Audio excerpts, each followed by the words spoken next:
আসসালামু আলাইকুম দর্শক। আমি একটা অনেক গুরুত্বপূর্ণ জিনিস জানানোর জন্য আপনাদের ভিডিওটি বানাচ্ছি। এই পাশে দেখতে পাচ্ছেন যে একটি সার্কিট, এটা কিন্তু এক ধরনের লাইট। এই লাইটটা কিন্তু টর্চ লাইটটা যে সার্কিট ব্যবহার করা হয়েছে, সার্কিটটা কিন্তু ইনপুট অর্থাৎ চার্জিং যে পোর্ট, মানে যেটা চার্জ দিবে, ব্যাটারি চার্জ করবে, সেই জায়গাটা কিন্তু ডাইরেক্ট সরাসরি কারেন্ট দিয়ে চার্জ দিতে হয়। আমি সরাসরি ডাইরেক্ট কারেন্ট দিয়ে চার্জ দিব না, আমি শুধু মোবাইলের পিন দিয়ে চার্জ দিব 5 ভোল্ট 5 ভোল্ট, অর্থাৎ 5 ভোল্ট দিয়ে আমি জিনিসটা চার্জ করব। তো এই জন্য আমি সব কিছু সম্পন্ন করে রাখছি। এটা ছিল ব্যাটারি কানেকশন, ব্যাটারিটা ছিল যে এটা। যাই হোক, ব্যাটারি কিন্তু নষ্ট হয়ে গেছে, সেটা বড় কথা, নষ্ট হয়ে গেছে। তো এখন আমি চাচ্ছি এখানে একটি মোবাইলের ব্যাটারি আমি ইনস্টল করব।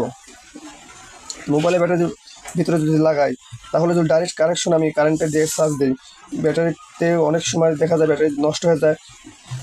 বলে কি ফুলে বাস্ট হয়ে যাওয়ার সম্ভাবনা থাকে। এই ভুলটা কখনো করা যাবে না। এই জন্য আপনাদের করতে হবে, এখান থেকে লাইন কিন্তু আলাদা করে বাই করতে হবে। আমার এগুলা যে লাইন আছে, এগুলা কিন্তু কোনো কাজ আমি ব্যবহার করব না, শুধুমাত্র ব্যবহার করব আমি নিজে একটা এখান থেকে 2টা পার্টস নিছি। এই যে পার্টস দেখতে পাচ্ছেন, এই 2টা পার্টস নিয়ে কিন্তু আমি দেখা যাচ্ছে এই পার্টসটা কিন্তু আমি অবশ্যই, আপনি যদি দেখতে চান আমার চ্যানেলে ঢুকতে পারেন, ঢুকে ঘুরে আসতে পারেন। আমার চ্যানেলে এরকম পার্টস বানানো ভিডিও আপলোড করা আছে, আমার অনেক আপলোড করা আছে। তো আমি এটা কিন্তু এখানে ইনস্টল করে আমি এটা কিন্তু নতুন করে সার্কিট করবো। আর এটা লাইন চেঞ্জ করে আমি একটা চার্জিং পোর্ট, অর্থাৎ মোবাইলের যে চার্জিং পোর্ট আছে সেটা কিন্তু ব্যবহার করবো। আমি মোবাইলের চার্জিং পোর্ট ব্যবহার করার জন্য কিন্তু এই জায়গাতে আমি 5 ভোল্ট দিতে পারবো, 220 ভোল্ট দিতে পারবো না। এই যে চার্জিং পোর্ট দেখছেন না, এই চার্জিং পোর্ট আমি এখানে ব্যবহার করবো। মানে এখান থেকে আমার শুধু 5 ভোল্ট যাবে, 220 ভোল্ট যাবে না, 220 ভোল্ট দেওয়া যাবে না এখানে। পরে ভিডিওটা দেখতে চাইলে অবশ্যই আমার চ্যানেল সাবস্ক্রাইব করে রাখবেন, আর ফেসবুক থেকে হলে পেজটি ফলো করে রাখবেন। আর আসলে কাজ করি, পরে আমি ভিডিওটি আপনার সম্পূর্ণ দিব।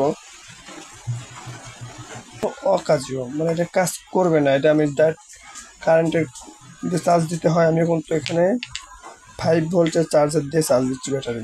মোবাইলের চার্জার ইনস্টল করেছি। এই লাইটের এই সার্কিটটি আসলে সম্পূর্ণ ঠিক আছে, কোনো ব্যাটারিটা আছে, ব্যাটারিটা মিলছে না। এই ব্যাটারিটা না মিলার কারণে ব্যাটারিটা দেওয়া হচ্ছে। এই লাইনটা আমি খুলে দেবো, এই লাইটটা জ্বলবে, এটা দিয়ে আমি আলো জ্বলে দেখাই। এই যে আলো জ্বলতেছে। যাই হোক, আমি যেভাবে কানেকশন করছি আপনি দেখেন কোথা থেকে কোথায় গেছি। এই পাশ থেকে 2টা কানেকশন নিচ্ছে, ব্যাটারি চার্জ করার জন্য কিন্তু আমি আলাদা কানেকশন রাখছি। যাই হোক, আলাদা কানেকশন রাখার কারণে তখন তো আমার সম্পূর্ণ কাজ করছে। এবং আমি চার্জিং পোর্ট যদি খুলে ফেলার পরে কিন্তু আমার লাইটটি সম্পূর্ণ জ্বলবে। এই যে সম্পূর্ণ জ্বলবে, লাইটটি সম্পূর্ণ জ্বলবে। কিন্তু কোনো চার্জিং পোর্টের কোনো লাইন দেওয়া নেই, কোনো কিছু দেওয়া নেই, যে শুধুমাত্র আলাদা, কোনো কিছুই নেই আলাদা, তাও জ্বলবে। আসলে অনেকে মনে করে জ্বলবে না, আসলে জ্বলবে। আমি নিজে প্র্যাকটিক্যাল প্রমাণ দেখাইতেছি। এই লাইনটা আমি কোনো কাজ করবো না, লাইটটা খুলে ফেলবো।